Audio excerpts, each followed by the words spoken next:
வணக்கம். ம். நான் சிவஜோதி. ம்ஹ்ம். நான் சிதம்பரம் பகுதி, சிதம்பரம் வாழக்கூடிய ஒரு கிராமத்துல பூங்குடி அப்படின்ற கிராமத்துல தான் நான் பிறந்து வளர்ந்து வரேன். அப்பா, அம்மா வேளாண்மை செய்யக்கூடிய விவசாய கூலிகளா தான் இருக்கிறாங்க. அப்ப நான் வீட்டுக்கு முதல் பிள்ளை. ஆரம்பத்துல ஆரம்ப கல்வி படித்திருந்தாலும் அது சிதம்பரம் தான் என்னுடைய அரசு நந்தனார் ஆண்கள் மேல்நிலைப் பள்ளியில தான் நான் என்னுடைய பள்ளி படிப்பு. பள்ளி படிப்பு முடிஞ்ச பிறகு தகுதி அடிப்படையில அரசு கலைக்கல்லூரி சிதம்பரம் முட்லூர்ல கல்லூரி முடிச்சேன். முடிச்சுட்டு இருக்கும்போது தான் தொடர்ந்து பொருளாதார ரீதியாக தேவைக்காக இந்த மரபு தொழில் தொடர்ந்து வேளாண்மை செய்தாலும் மரபு தொழில் என்பது நம்ம குடும்பத்தினுடைய மரபு தொழில், மரபு பாரம்பரியமாக அப்பா வழியிலனா அம்மா வழியில இந்த வானவியலையும் சாஸ்திரத்தையும் வானவியல், எண்கணிதம் இதெல்லாம் வச்சுக்கூடிய சோதிடம் செய்யக்கூடிய அந்த மரபு வழி தான் அம்மாவுடைய அப்பாவிடம் வந்து கற்றுக்கொண்டு அதுல இருந்து தான் வேலை செய்ய போகாம சில ஆரம்பத்துல செய்யலாம் அப்படின்னு போகும்போது அது முழு நேர தொழிலாக அது மாறிடுச்சு. இப்ப இது ம். என்னுடைய தொழிலாக செய்வது ஜோதிடம் பார்ப்பது, இதுதான் வான சாஸ்திரங்கள் எண்ணெயில வைத்து சொல்றதுதான் தொடர்ந்து தொழிலாக செய்துட்டு வரோம். ம்ஹ்ம். நாம் தமிழ் கட்சி நாம தொடர்ந்து இயக்கம் தொடங்கலே நான் நாம் தமிழ் இயக்கம் ஆரம்பத்துல இருந்து இயக்கம் தொடங்கல இருந்து நான் பயணிச்சுட்டேன். முதல்ல இயக்கம் கட்டும்போது நாம் தமிழ் இயக்கம் கட்டும்போது அது என் நண்பர் சேந்தங்குடி மயிலாடுதுறை பக்கத்துல நண்பர் நாங்க எல்லாம் இருக்கு சென்னையில தோன்றுதியா இருக்கும்போது அப்பொழுதுதான் நாங்க அந்த இதை விடுதலை இந்த இணை அழிப்பு நடந்தது பிறகு எல்லாம் கொடுக்கும்போது அப்ப நாம் தமிழ் இயக்கத்தை முதல்ல நான் இணைஞ்சிட்டேன். ம். இணைஞ்சி அப்படி என்னோட நண்பர் நாங்கெல்லாம் இணைஞ்சுதான் இது முக்கியமா இணைஞ்சது. தொடர்ந்து இந்த இனம் சார்ந்து நம்ம அழிந்து போயிடுச்சு. முக்கியமான இந்த வார்த்தைகளுக்காக தான் நாங்க வீழ்ந்து விடா வீரம் மண்டியிடா மானம். அதான் ம். அந்த இது படிக்கும்போது ரொம்ப எனக்கு அது ஈர்ப்பு தந்தது. அப்ப நான் ஏறும்போது அப்புறம் பொருளாதார ரீதியாக ஓடக்கூடிய நிலை.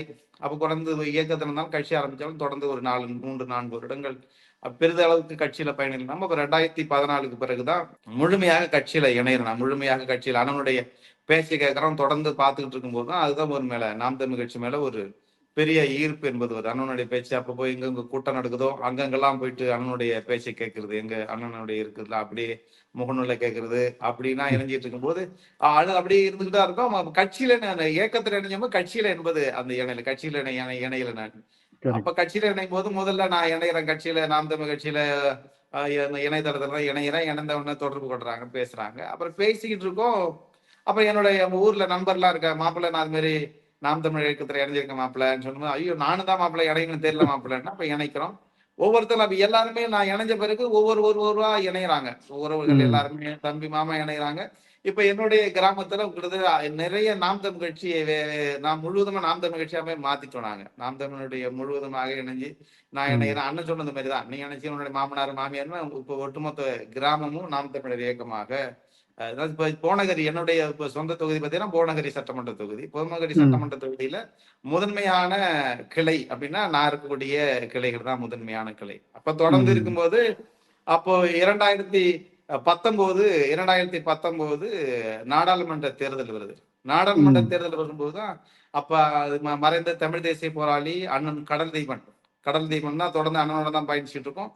அது ம். நாம் தமிழ் கட்சியில என்ன அப்படின்னா முக்கியமாக இந்த சாதி என்றுதான் இல்ல திராவிட கட்சியில சாதி எந்த இதா இருக்கும். இது நாம் தமிழ் ஆமா. கட்சி மாதிரி தான் அந்த சாதி இல்ல. அப்போ இது தொடர்ந்து 3 வருடத்துக்கு மேல தொடர்ந்து கட்சியில பயணிச்சிருக்கேன். கடல் தீபண்ணனோட தான் அவங்களோட தான் கூட போறது கட்சி சார்ந்து பயணிக்கும் போது அப்ப தொடர்ந்து அப்பொழுதுதான் இந்த நாடாளுமன்ற தேர்தல் வரும்போதுதான் அண்ணன் கடல் தீபண்ணன் கேட்கிறாங்க நீங்க என்ன சமூகம் சிவஜோதி அப்படின்றாரு. இது வரைக்கும் என்னோட சமூகமே இருக்குன்னு தெரியும். நீங்க என்ன ம். சமூகம் சிவஜோதி அப்பதான் அண்ணன் கேட்கறாங்க. அப்ப நாடாளுமன்ற தேர்தலில் நிக்கணும், நம்பிக்கையான ஆளா நிக்கணும் அப்படின்னு அண்ணன் கேட்கறாங்க. இப்ப ம். நம்பிக்கையான ஆளா இருக்கணும், உறுதியா நிக்கணும் அப்படின்னு போதுதான் 2019 நாடாளுமன்ற வேட்பாளர் அண்ணனை சந்திக்கிறேன். அன்புத்தனரசு அண்ணன் இவங்க 2 பேரும் கடற்கரை மன்னன் 2 பேரும் தான் அடிச்சுட்டு அண்ணன் அறிமுகப்படுத்துறாங்க. அண்ணன் தெரியும்னாங்க. அண்ணன்ட்ட முதல்ல கேட்டது ஒண்ணுது அண்ணன் பார்த்த அவனுக்கு தம்பியை தெரியுமே அப்படின்னாங்க. ம். அப்புறம் ஒண்ணுமே சொல்ல அண்ணன் நிக்கிறாங்க நில்ற அண்ணன் திரும்ப அவனை நிக்கிறாங்க அண்ணன் நிக்கிறாங்க உறுதியா நிக்கிற அண்ணன் கூட நிக்கிறாங்க நில்லுப்பா நாங்க வேற எதுவுமே சொல்லல எவ்வளவு செலவு பண்ணுவ இது பண்ணுவ அதெல்லாம் அண்ணன் என்கிட்ட கேட்கவே இல்லை. உறுதியா ம். நிக்கணும்னா அதுக்கு பிறகு வந்துட்டு 2019 தேர்தல்ல நின்னோம். கிட்டத்தட்ட 38,342 வாக்குகள் வாங்கணும். ம். அண்ணனுடைய நம்பிக்கை என்னவோ அந்த நம்பிக்கையை நான் உறுதியா காப்பாத்தினேன். அதை அண்ணனே பலமுறை சொல்லியிருக்காங்க அப்படின்னு கேள்விப்பட்டிருக்கேன் நான். அப்ப ம். 2019 தொடர்ந்து ஒவ்வொரு நிகழ்வுகளா அப்படி தொடர்ந்து கட்சி பயணங்கள் தொடர்ந்து இருந்துகிட்டே வரும். அப்ப இருக்கும்போது அப்புறம் அண்ணன் அண்ணனா எனக்கு சொன்ன இந்த நம்ம காட்டுமன்னார்குடி தொகுதியில தம்பியை நிறுத்திடலாம் அப்படின்னு ம். அண்ணன் சொன்னாங்கன்னா, அதுதான் அண்ணன் கேட்டாங்க. அண்ணன் பாக்கியராஜ் அண்ணன் பாலமுருகன் அண்ணன்லாம் தொடர்பு கொண்டு அப்புறம் கேட்டாங்க. சரி அண்ணன் சொன்னதுனால இந்த காட்டுமன்னார்குடி இதுல இப்போ வேட்பாளரா நான் இருக்கிறேன் நானு. ஆ, சரி, சரி, சரி. அ இது நல்ல சுவாரஸ்யமான ஒரு இதா தான் இருக்குது உங்கள் பயணம். தொடரட்டும். ஆம், வருகிற இந்த 2026 தேர்தலை உங்கள் தொகுதியில நாம் தமிழர் எப்படி அதை எதிர்கொள்ள போறீங்க? என்னென்ன திட்டங்கள் வச்சிருக்கிறீங்க? மக்கள முதல்ல சந்திக்கணும். அண்ணன் அறிவிச்ச பிறகு அண்ணன் வந்து சொன்னது, முதல்ல யாரு வேணாலும் வேட்பாளர் நிக்கட்டும். ஆனால் யாரு வேட்பாளர்னாலும் நம்ம வந்து வென்று எடுக்கணும். நம்ம தான் வென்று எடுக்கணும். யார் என்னன்னாலும் நம்ம வென்று எடுக்கணும்னு. காட்டுமன்னார்குடி இதுல கட்டமைப்பு நல்லா இருக்காங்க. காட்டுமன்னார்குடி தொகுதியில கட்டமைப்பு நல்லா பலமா இருக்கு. தம்பிகள் நல்லா இருக்கிறாங்க. தொடர்ந்து இந்த தொகுதியை வென்றெடுக்கக்கூடிய அனைத்து முயற்சிகளும், அனைத்து விதமான அமைப்புகளும் எங்களுக்கு இப்போ காட்டுமன்னார்குடி தொகுதியில இருக்கு. அதை வென்றெடுக்கக்கூடிய எல்லா முயற்சிகளும் தொடர்ந்து நாங்க செஞ்சுக்கிட்டு இருக்கோம் நாங்க. சரி. இதுல அண்ணன் ஒரு இது சொல்லியிருப்பாங்க. எவ்ரி பூத் எல்லா பூத்லயும் ஒரு 10 இளைஞர்கள் ஆம், இருக்கணும்ன்ட்டு. ஆம், ஆம். அந்த கட்டமைப்பு இப்போ இந்த தொகுதியில எப்படி இருக்குது? இந்த தொகுதியில ஓரளவுக்கு சமன் பண்ணி தான் இருக்கு. ஓரளவுக்கு இந்த காட்டுமன்னார்குடி தொகுதி ஓரளவுக்குன்னா முழுவதுமாக கிட்டத்தட்ட ஒரு 80% அளவு இது பண்ணியிருக்காங்க. ஒரு ஒரு ம். ஒரு வாக்ககத்துக்கு 10 தளபதிகள். இ அந்த தளபதி. ஓகே. 10 தளபதிகளும் தன்னுடைய வாக்குகளை அது ஒவ்வொரு 10 தளபதிகளுக்கு உண்டான வேலைகள். அப்படித்தான் எல்லாத்துக்கும் ம். சொல்லிட்டு தொடர்ந்து அதுதான் பண்ணிட்டு இருக்கோம். ம். நல்லது. வாழ்த்துக்கள். இனி மக்களுடைய பிரதான பிரச்சனைகளுக்கு வரலாம். இப்ப நாங்கல்லாம் இங்கருந்து நியூஸ் சேனல்ஸோ இல்லன்னா வந்து மோஸ்ட்லி அ வலைத்தளங்கள பார்ப்போம். ஆனா நியூஸ் சேனல்ஸ்ல உங்களுடைய தொகுதியான செய்திகள் ரொம்ப வராது. மக்களுடைய செய்திகள். நீங்க தான் மக்களுக்கு பக்கத்துல இருக்கிறீங்க. அப்போ உலக தமிழர்களுக்கோ இல்லன்னா ம் பார்க்கிறவங்களுக்கு உங்கள் தொகுதியுடைய பிரச்சனைகள வந்து நீங்க சொல்லுங்க. நாம் தமிழர் என்னென்ன பிரச்சனைகள பார்க்கிறீங்கங்கிறத. இப்ப காட்டுமன்னார் கோவில் அப்படின்னு பார்த்தீங்கன்னா, அது ஒரு தனித்து விடப்பட்ட ஒரு தொகுதி மாதிரி எல்லாருமே அத அத நினைக்கிறாங்க. காட்டுமன்னார் கோவில் என்பது ஒரு பெரிய ம். அளவுக்கு யாருமே கண்டுகொள்ள முடியாத ஒரு தொகுதி. என்னுடைய பார்வையில அப்படிதான் இருக்குது. பெரிய ஒரு ஒரு 50 ஆண்டு ஒரு 40லேருந்து 50 ஆண்டு காலம் நான் சின்ன பிள்ளையிலேருந்து பார்க்கும்போது எப்படி இருக்கோ, அதுல சிறிதளவு கூட மாற்றம் கிடையாது. எனக்கு கோனகிரி தொகுதியா இருந்தாலும், எனக்கு ஒரு 3 கிலோமீட்டர் நடந்து போனா காட்டுமன்னார்குடி தொகுதி தொடங்குது. காட்டுமன்னார்குடி ம். தொகுதிக்கு தொடர்ந்து எங்களுக்கு பிணைப்பு இருக்கு. தொடர்ந்து அங்க தான் போகணும், வரணும் எல்லாத்துக்குமே ஆரம்பத்திலேருந்தே காட்டுமன்னார்கோவில் தொகுதி என்பது எனக்கு ஒரு பிணைப்பான தொகுதி தான். அது வேறு ஒரு தொகுதி அல்ல. எங்களுடைய கடலூர் மாவட்டத்துல வரதுனால, அது முக்கியமான எல்லாத்துக்குமே இப்போ ஒரு எல்லா நகர வழியாக போறதுக்கோ எல்லாத்துக்குமே காட்டுமன்னார்குடி தொகுதி. காட்டுமன்னார்கோவில் போது அடிப்படையுமே எல்லாமே பிரச்சனையா இருக்கு. அடிப்படை என்பது ஒரு பேருந்து நிலையத்துல தொடங்கி மருத்துவமனை இது எல்லாத்துலயுமே அடிப்படை பிரச்சனை தான். இப்ப ம். ஆனந்தங்குடி அப்படின்னா முதல் காட்டுமன்னார்குடி தொகுதியில முதல் இது ஆரம்பிக்குது. அதுல இன்னும் அங்க இருக்கக்கூடிய மக்களுக்கு இன்னும் பேருந்து வசதி கூட சரியான பேருந்து வசதி கிடையாது. இந்த காட்டுமன்னார்குடி தொகுதியில ஆரம்பிக்கக்கூடிய முதல் கிராமம். முதல் ம். அந்த இது. அப்ப தொடங்கி அங்கேயே அந்த பேருந்து வசதிகள் என்பதோ, இல்ல அங்க ஒரு பெரிய அளவு சுகாதார நிலையமோ கிடையாதுங்க. எதுக்கு எடுத்தாலும் நீங்க வரணும்னா திருமுட்டனம் வரணும். திருமுட்டனம்னா ஸ்ரீமுஷ்ணம். திருமுட்டம் வரணும். இல்லைன்னா காட்டுமன்னார் கோயில். காட்டுமன்னார் கோயில் வந்தா காட்டுமன்னார் கோயில்ல பெரிய மருத்துவமனை இருக்கான்னா, அரசு மருத்துவமனை பெரிய அளவுக்கு மருத்துவம் தரம் என்பது கிடையாது. ம். இப்ப காட்டுமன்னார்குடி தொகுதி முழுவதுமே பெரிய அளவுக்கு மருத்துவ வசதிகள் ஒரு அவசரம் அப்படின்னா மருத்துவ வசதி இல்லைன்னா எங்க வரணும் அப்படின்னா சிதம்பரத்துக்கு தான் வரணும். சிதம்பரம் அரசு மருத்துவமனைக்கு வரணும். இல்லைன்னா ராஜா முத்தையா மருத்துவக் கல்லூரி அதுக்கு தான் வரணும். ஓபின்னு சொல்லுவாங்க. எல்லாம் நம்ம பகுதி முழுவதும் ஓபின்னு தான் சொல்லுவாங்க. ம். அப்ப அதுக்கு தான் எதுக்கு எடுத்தாலும் நம்ம அங்கிருந்து பயணப்பட்டு வரணும்னா கிட்டத்தட்ட ஒரு 20லேருந்து 25 கிலோமீட்டர். இப்ப ஸ்ரீமுஷ்ணம் வரணும்னா 35 கிலோமீட்டர். இப்ப ம். அடிப்படை மருத்துவ வசதி என்பது ரொம்ப ரொம்ப அந்த குறைவாக பெரிய அளவுக்கு இல்ல. பெரிய அளவுக்கு ஒரு தரம். இப்ப காட்டுமன்னார்கோவில் தொகுதியில இப்ப சிதம்பரம் அப்படின்னா சிதம்பரத்தில் அரசு மருத்துவமனை இருக்கு. ஓரளவு நல்லா இருக்கு. ஒரு சிதம்பரத்து மருத்துவமனை என்பது ஓரளவுக்கு ம். மக்கள் பெரிய அளவுக்கு ஒரு பயன்படுத்தக்கூடிய நல்ல அளவுல இருக்குங்க. ஆனா ம். காட்டுமன்னார்குடி தொகுதியில பாத்தீங்கன்னா அந்த அளவுக்கு இதுவரைக்கும் இதுக்குன்னு ஆளுன்னு நினைக்கக்கூடிய யாருமே பெரிய முன்னெடுப்போ எதுவும் செய்யல. வராங்க, வெற்றி பெறாங்க, எல்லாம் செய்கிறோம், எல்லாம் சொல்றாங்க. அது பெரிய அளவுக்கு எந்த ஒரு செயல்பாடுக்குமே அவங்க இல்ல. இது ம். மருத்துவமனை, இது மருத்துவம் பிரச்சனை என்பது ரொம்ப முக்கியமான பிரச்சனையா இருக்கு. பேருந்து நிலையம் அப்படின்னு பார்த்தா, பேருந்து நிலையம் என்பது இன்னும் பாத்தீங்கன்னா, போய் பேருந்து திரும்பி வர முடியாத அளவுக்கு தான் அந்த பேருந்து நிலையம். பேருந்து நிலையம் என்பது அது பார்த்தா பேருந்து நிலையம்னு யாருமே சொல்ல முடியாது. இப்போ ஒரு நகரத்துக்கு போறோம் அப்படின்னா, ஒரு பேருந்து நிலையம் பார்த்தாலே தெரியும். இது சிதம்பரம் பேருந்து, காட்டுமன்னார்குடி, கடலூர் அந்த மாரி பாத்தீங்கன்னா, காட்டுமன்னார்குடி பேருந்து நிலையத்தை தேடணும். பின்னாடி மறைந்திருக்கும். ஒரு பெரிய அளவுக்கு வண்டி போய் திரும்புறதுக்கோ, பின்னாடி பாத்தீங்கன்னா பெரிய குளம். அந்த குளத்துல பாத்தீங்கன்னா எல்லா சாக்கடை கழிவுகள், மருத்துவ கழிவுகள் எல்லாம் அது ஒரு சுத்தம் பண்றது கிடையாது. அப்ப பெரிய ஒரு காட்டுமன்னார்கோடி தொகுதியில பாத்தீங்கன்னா ஒரு பேருந்து நிலையம் சொல்லிக் கொடுற அளவுக்கு இட வசதிகள் இருக்கு, அரசு நிலங்கள்லாம் இருக்கு. அதை இருக்கக்கூடிய இங்க இருக்கக்கூடிய அமைச்சர் பெருமக்களோ யாருமோ அது பெரிய அளவுக்கு அதை செயல்படுத்தணும். அது பட்டிலே இருந்துட்டு வாழ்றாங்க, ஓட்டு போடுறாங்க, நம்ம நிக்கிறோம். 5 வருடத்துக்கு நம்ம அந்த மக்களை சொல்லி ஏமாத்தி பிழைக்கிறோம். அதோட நம்மளுடைய வேலை என்பது முடிஞ்சுது. மக்களுடைய அடிப்படை தேவைகள் என்ன, அடிப்படை தேவைகளை உணர்ந்து இதெல்லாம் பண்ணணும் இந்த மக்களுக்கு 5 வருஷம் இந்த மக்களுக்கு இதெல்லாம் நாங்க செய்யறோம் அப்படின்னு சொல்லி வரக்கூடிய இந்த ஆட்சியாளர்கள் என்ன செய்யணும், அந்த மக்களுக்கு எந்த ஒரு தேவைகளோ இது வரைக்கும் செய்யல. முக்கியமா இந்த மருத்துவ பிரச்சனை, இந்த பேருந்து நிலையம் இல்லாம முக்கியமான பிரச்சனை பெரிய காட்டுமன்னார் கோயிலுக்கு ஒரு மிக மிக முக்கியமான ஒரு தொகுதி. நீங்க பாத்தீங்கன்னா ஆசியாவிலேயே செயற்கையாக உருவாக்கப்பட்ட முதல் ஏரி அப்படின்னு பாத்தீங்கன்னா பரந்தக சோழனுடைய நினைவாக ராஜாதித்ய சோழன் அந்த அவருடைய தன்னுடைய படைகளை அங்க நிறுத்தி வைக்கிறாரு. யாரு சும்மா இருக்கக்கூடாதுக்காக செயற்கையாக வெட்டப்பட்ட ஒரு ஏரி வீராண ஏரி, வீரநாராயண ஏரி. வீராண ஏரி நம்மளுடைய புழக்கத்துல வீராண ஏரி அப்படின்னு சொல்லுவாங்க. நீங்க அந்த கல்கி நாவல்ல கூட அந்த தொடங்குறது எல்லாமும் அதுலதான் வரும் தொடங்குறது.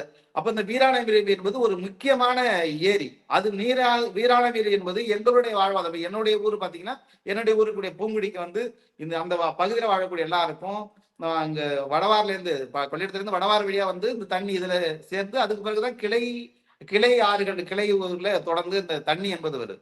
இப்ப என்னுடைய வயது பாத்தீங்கன்னா கிட்டத்தட்ட 40 கிட்ட நெருங்கிடுச்சு. நான் கல்லூரி படிக்கக்கூடிய காலம் என்னுடைய இதுதான் சொல்றேன்.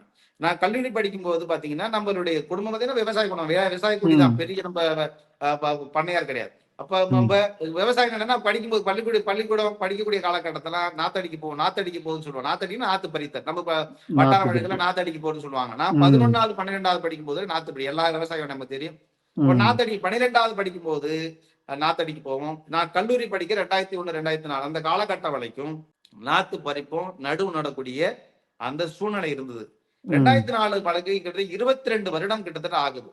எங்க ஊர்ல இது மாதிரி விதை விதைச்சு நாத்து பறிச்சு நடுவு நட்டு விவசாயம் பண்ணி 22 நாள் ஒரு பெண் குழந்தை பிறந்து கல்யாணம் பண்ணக்கூடிய 21 வயசு ஆயிடுச்சு. இந்த 21 வயதாவது எங்களுடைய வேளாண்மை பாத்தீங்கன்னா இப்ப முழுவதுமாக இப்ப மறந்து போயிடுச்சு. இப்ப நாங்க எப்படி விவசாயம் செய்யணும் அப்படின்னா உழுதுட்டு அப்படியே விரைத்து விட்டுருது. இது விதகால் அப்படின்னு சொல்லுவாங்க. விதகால்னா அப்படியே விரைச்சு விட்டுரு, மழை பெய்யும் போது அது விளைச்சிக்கும், அப்புறம் தண்ணி வரும். ஆடி மாதம் சரியாக ஆடி மாசம் 16க்கு முன்னாடி ஆடி மாசத்துக்கு முன்னாடியே ஆரம்பத்திலேயே தண்ணி விட்டுருவாங்க. வீராணமேரியில ஆடி மாதம் முதல்லயே தண்ணி விட்டுருவாங்க. தண்ணி விடுறது நான் எனக்கு சின்ன வயசுல நல்லா தெரியும். நம்ம ஊர்ல உள்ள பசங்க தண்ணி வரும்போது அவ்வளவு கொண்டாட்டமா தண்ணி அப்படியே வரும். அந்த காஞ்சியத்துல வரும்போது ரொம்ப மகிழ்ச்சியா இருக்கும். நம்ம பக்கத்துல வந்த உடனே நம்ம என்ன செய்வாங்க, வெத்தலை எடுத்து போய் கட்டுரம் வச்சு அதை ஏற்றி வழிபடுவாங்க. நான் இது உண்மையிலேயே சும்மா பேச்சுக்காகவோ இல்ல இதுக்காகவோ சொல்ல, உண்மையே அதெல்லாம் நாங்க செஞ்சிருக்கோம். இது நாங்கள் செய்து இப்ப என்னுடைய பிள்ளைகள் அதெல்லாம் என்னன்னே தெரியாது. இப்ப எப்ப வரும் தண்ணி வரும் அப்படின்னா ஆவணி மாசம் தான் வரும். அப்ப ஆடி முடிஞ்சு ஆவணி மாசத்துக்கு இதான் வரும். இப்ப நான் என்ன எப்ப மழை பெய்யுது இது வரைக்கும் நான் பாத்துக்கிட்டே இருக்கேன். மழை பெஞ்சு அதுக்குதான் தண்ணி வைக்கிறதுக்கு போட்டி. அப்ப சரியான முறையில இவங்க இந்த தண்ணிய வாய்க்கால் வெட்டுறதோ குளங்கள் வெட்டுறதோ தூர்வாடுறதோ எதுவுமே செய்யல. இப்ப வாய்க்கால் வெட்டணும் அப்படின்னா எங்களுடைய பகுதியில் இருக்கக்கூடிய விவசாயிகள், நாங்க எங்க ஊர்ல பக்கத்து ஊர்ல எங்களுடைய ஆடூர் கிராமம், ஆடூர் ஊராட்சி தான் எங்களுது. இப்ப எங்க ஆடூர் ஊராட்சி நாங்க எல்லாம் சேர்ந்து ஒவ்வொரு ஒரு காசு போட்டு ஒரு தொகையை போட்டு 100 விவசாய நிலம் வச்சிருக்கோம். முழுவதும் இந்த கடைசியில இருந்து கிட்டத்தட்ட நிலம் வைத்திருக்கக்கூடிய அனைவரும் நாங்களே சொந்த காசை போட்டு நாங்களே வெட்டுறது. வாய்க்கால நாங்களே வெட்டி தான் அப்படி எங்களுக்கு இருக்கக்கூடிய பகுதி மட்டும். அதுக்கு முன்னாடி இருக்கக்கூடிய பகுதி ஊர் இல்லாத பகுதியில வெட்ட முடியாது. அப்ப சரியான தண்ணீர் வரத்து கிடையாது சார். ஆடி மாசம் தொடங்கிட்டோம் அப்படின்னா ஆடி மாதத்துக்கு எனக்கு முன்னாடி தண்ணி எனக்கு ஆடி 18 ஆடி பெருக்கு தான் நம்மளுடைய ஆடி பெருக்குலாம் நம்ம ஊர்லயே கும்பிடுவாங்க. கல்யாணம் ஆன புது மன தம்பதிகள் பாத்தீங்கன்னா நம்ம ஊர்லயே செய்வாங்க. இப்ப எங்க போகணும், தண்ணி இல்ல. தண்ணி எங்க போனோம், கொள்ளிடம் போனாலும் கொள்ளிட தண்ணி கிடையாது. கொள்ளிடம் நம்ம பக்கத்துல கொள்ளிடத்துல போனாலும் கொள்ளிட தண்ணி. அப்ப தண்ணி இல்லாத சும்மா ஓடக்கூடிய தண்ணியே கிடையாது. தண்ணியே ஓடுறதே கிடையாது. ஆடி மாதம் வந்துட்டா தண்ணிக்கு ஏன் ஓடல அப்படின்னா இவங்களுடைய வள வேட்டை. அப்ப வள வேட்டை என்பது மணல் அள்ளணும். இவங்க மணல் அள்ளணும்னா தண்ணி வந்துட்டா மணல் அள்ள முடியாது. மணல் இல்லாம எப்படி வீடு கட்டுவீங்கன்னு கேக்குறாங்க. மணல் என்னோட தேவைக்கு மணல் போதும். என் வீடு கட்டுறதுக்கு என்னுடைய வீடு கட்டுறேன், ஆனா எனக்கு மணல் தேவைதான். என்னோட தேவைக்கு மட்டும் எடுத்துட்டா போதும். நீ விற்பனை பண்றதுக்கும் நீ மணல் கடத்தல் பண்றதுக்கும் பண்ணும்போதுதான் இந்த சிக்கல் என்பது. எப்ப மணல் அற்றதுக்காகவோ இது வரைக்கும் எந்த தூர்வார்த்தை கிடையாது. இப்ப முக்கியமா சொல்லுவது இதுதான் நடந்தது. இப்ப வீரநாராயண ஏரி, அந்த வீராண ஏரி வழியா தான் எங்களுக்கு தண்ணி வரணும் அப்படின்னு போது அப்ப அந்த வீரநாராயண வழியில தண்ணி வருது. அப்ப தண்ணி வரும், அது சரியா தூர்வார்த்தே கிடையாது. கிட்டத்தட்ட 14 கிலோமீட்டர் நீளம், 4 to 5 கிலோமீட்டர் அகலம், பெரிய ஒரு ஆசியான் முதல் ஏரி, செயற்கையாக உருவாக்கப்பட்ட இந்த ஏரி. இதுல தண்ணீர் தேக்கினா போகுது, தண்ணீரை தூர்வாரி தண்ணீர் தேக்கணும். இது தண்ணீர் தேக்கிறது கிடையாது, முக்கியமாக பாத்தீங்கன்னா அது சுற்றுலா தலமா மாத்தும்.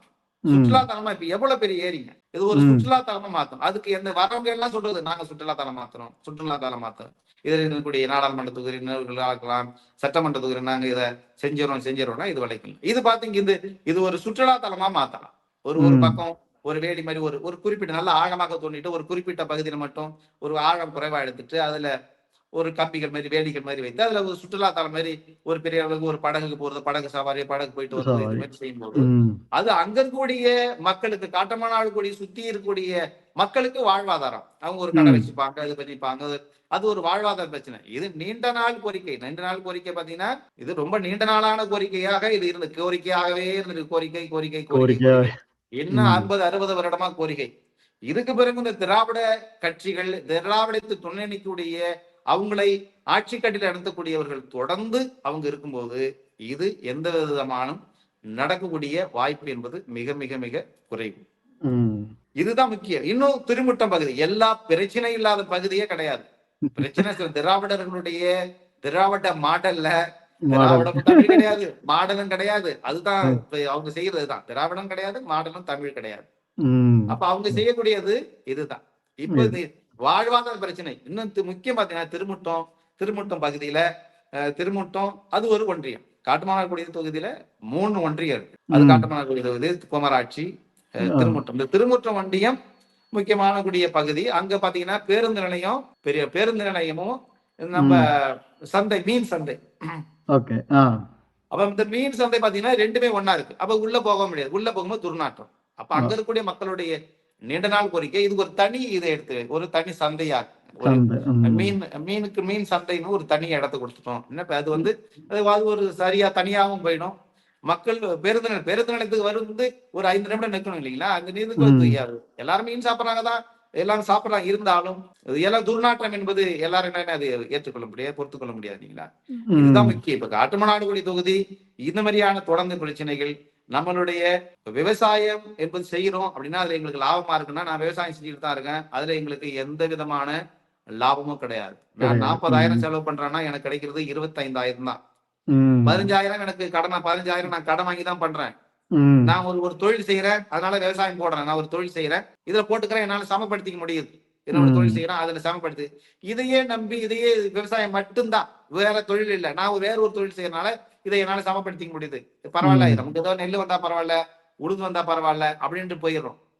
இதையே விவசாயமாக இதை மட்டும்தான் என்னுடைய வாழ்வாதாரம், இதை நம்பி இருக்கக்கூடிய மக்கள் அது எப்படி, அதை எந்த விதத்திலையும் அதை பயன்படுத்த. நான் 40,000 எனக்கு நாங்க போடக்கூடிய மூளை நெல்லுக்கு பாத்தீங்கன்னா அவங்க வைக்கக்கூடியதுதான் விலை. இது வரைக்கும் கிட்டத்தட்ட ஒரு 10 வருடமாக 1,900 1000 ரூபாய்க்கு மேல அந்த மூட்டை நெல்லே போல. நாங்க அபிலாஷை சொன்னா ஆசை இவ்வளவு வந்துருமோ, ஒரு இந்த வாட்டி அதிகமா ஏத்துவாங்களோ, இந்த வாட்டி நெல் இவ்வளவு வந்துருமோ, மூட்டை வந்துருமோ அப்படின்னு எங்களுடைய நாங்க விளைவிக்கக்கூடிய பொருளுக்கு நாங்கள் விளைவிக்க முடியல.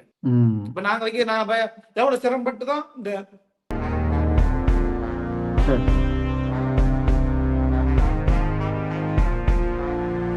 ஒரு விவசாயியின் கஷ்டத்தை என்னாலையும் புரிஞ்சுக்க முடியும். நானும் ஒரு விவசாய குடும்பத்துல இருந்து வந்ததுனால எனக்கு நீங்க பேசுறது எல்லாமே என்னாலையும் பொருத்தி பார்க்க முடியுது. நீங்க சொல்றது அதேதான். முக்கியமா இன்னைக்கு அப்பாவுக்கு கிட்டத்தட்ட 75 வயசு. இன்னைக்கு அப்பா விவசாயத்தை வேலை செய்யறாங்க. அப்பாவுக்கு உடல்நிலை சரினால அப்பா வேலை செய்யறாங்க. வேலை கூலிக்கு முக்கியமா தானே, வேலைக்கு ஆட்களே கிடைப்பதில்லை. வேலைக்கு ஆட்களே கிடைக்குது இல்ல. ஏன்னா அந்த அளவுக்கு சோம்பேறியாக, எல்லாருக்கும் சோம்பேறியாக ஊர்ல இப்ப வேலைக்கு ஆட்களே இல்ல. எந்திரம் வச்சுதான், எந்திரம் எதுக்கத்தாலும் இப்ப எந்திரத்துக்கு எல்லாத்துக்கும். அன்னைக்கு நான் படிக்கும் போதெல்லாம் விடிய காலையில் 5 மணிக்கெல்லாம் போய் அரப்பறக்கு போயிடுவாங்க. நான் 5 மணிக்கெல்லாம் அரப்பு கிட்டத்தட்ட 1 ஏக்கர் அறுத்துருவோம். விடிய காலையில 5 மணிக்கு போயிட்டு அந்த நாங்க அரப்பறத்து முடிச்சிடும். சில சமயங்கள்ல யாரு கொள்ளைன்னு தெரியாது, வேற ஒருத்தவங்க கொள்ளையில போய் அறுத்துருவாங்க. அதுல நடக்கும். அதெல்லாம் நான் விடிய காலையில போகும்போது இந்த இருட்டுல போயிட்டு அப்புறம் அதுக்கு பிறகு நடக்கக்கூடிய இதெல்லாம் உண்டு. அப்ப விடிய காலையில போய் இன்னைக்கு பாத்தீங்கன்னா அந்த மாதிரி அரப்பறதுக்கு வேலையே இல்லை. அது முடிஞ்சிச்சு. முற்று மூலமா நாங்க விவசாயத்திலிருந்து முக்கியமாக வெளியேற்றப்பட்டதான் பட்டோம், வெளியேற்றிட்டு தான். வெளியேறக்கூடிய கிட்டத்தட்ட 75% விவசாயம் செய்ய முடியாத எல்லாருக்கும் வேலைக்கு ஆட்களை இதுவரைக்கும் உண்மை நிலைவர் தான் சொல்றேன். என்னுடைய ஊர்ல இருக்கக்கூடிய நிலையை தான் சொல்றேன்.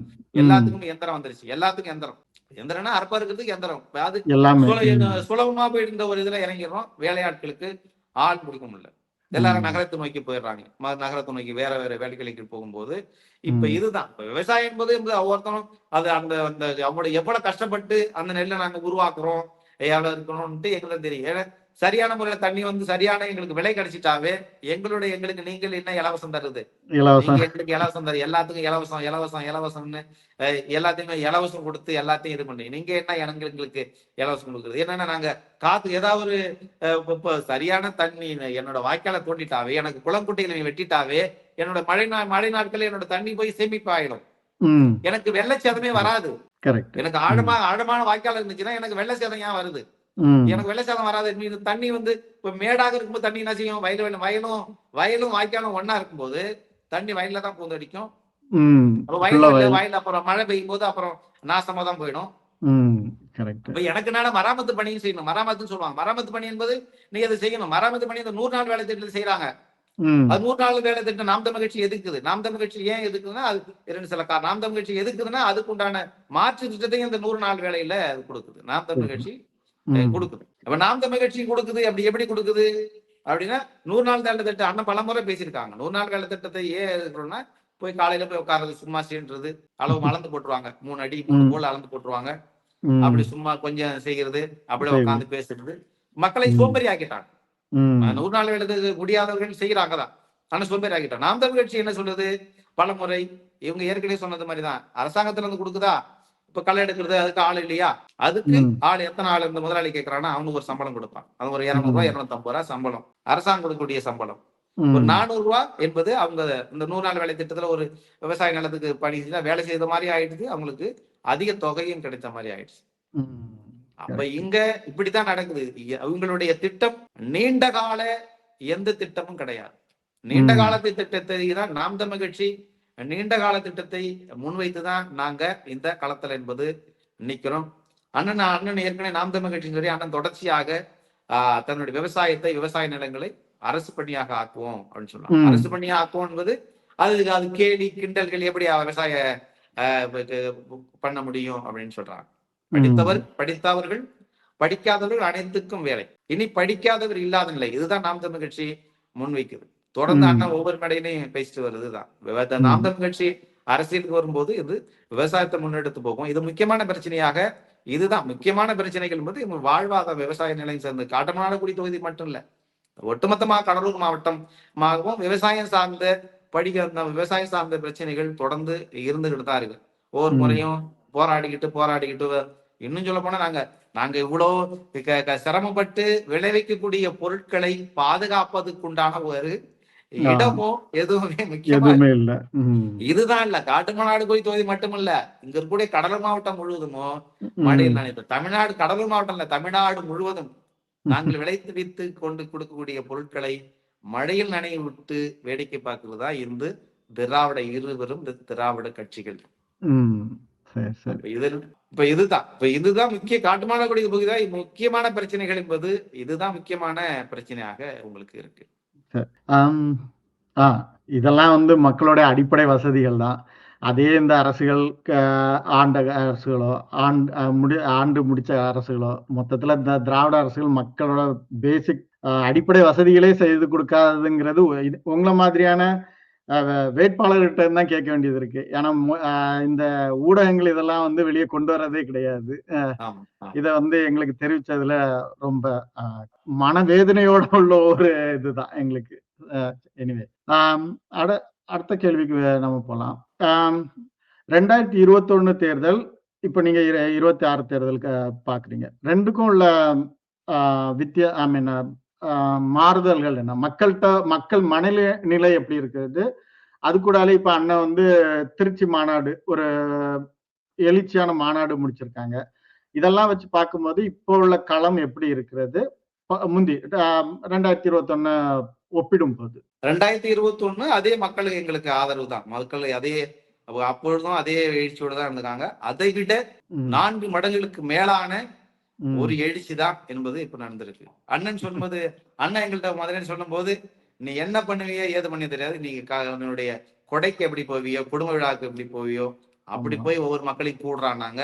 நாம் தமிழ் கட்சியிலேயே நாம் தமிழ் கட்சி பிள்ளைகள் தமிழ்நாட்டுக்குள்ளே அத்தனை பிள்ளைங்க இதை தான் செய்தோம். நாங்க என்னுடைய எல்லா கிராமத்திலையும் எல்லா ஊர்லயும் போயிட்டு பத்திரிகை வைத்தான் கொடுத்தோம். என்னுடைய கிராமத்துல இருக்கும்போது என்னுடைய கிராமத்துல இருக்கக்கூடிய எல்லாருக்கும் கொடுக்கும்போது பெரிய ஆச்சரியம் தான். எப்படி இதுன்னா வெத்தல் பாக்கு வச்சு பெரிய இது காசு வச்சு எல்லாம் கொடுக்கும்போது வித்தியாசமான பார்வை, அது வித்தியாசமா இருக்கு.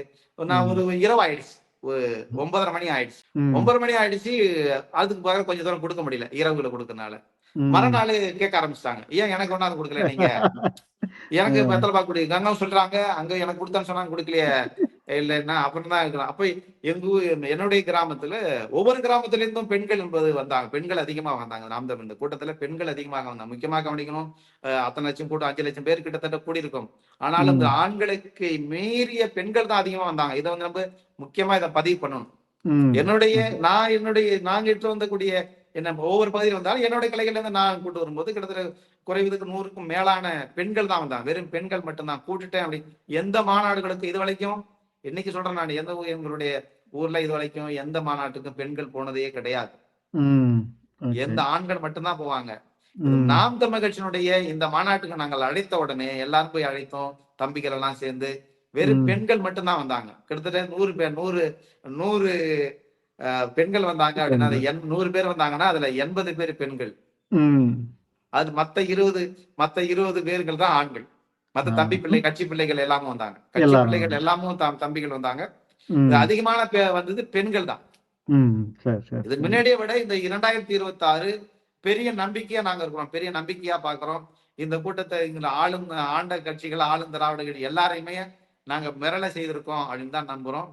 இது கண்டிப்பாக இந்த 2026 பெரிய 26 என்பது மற்றவர்களுக்கு வாழ்வா சாவான்றதுலாம் அவங்க நினைச்சிருக்காங்க. எங்களுக்கு இது வாழ்வுதான். எங்களுடைய நாம் தமிழ் இந்த 2026 பெரிய பாய்ச்சலா தான் எங்களுக்கு இருக்கும்.